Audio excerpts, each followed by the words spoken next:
విడు మొరటోడు అని వాళ్ళు వీళ్ళు ఎన్నెన్ని అన్న పసి పిల్లవాడు నవ్వాడు.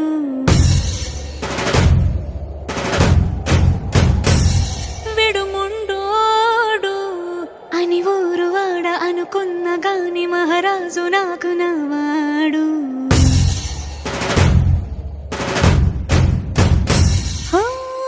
మాట పెడుసైనా మనసులో వెన్న రాయిలా ఉన్నవాడిలోన దేవుడెవరికి తెలుసును నాకన్నా.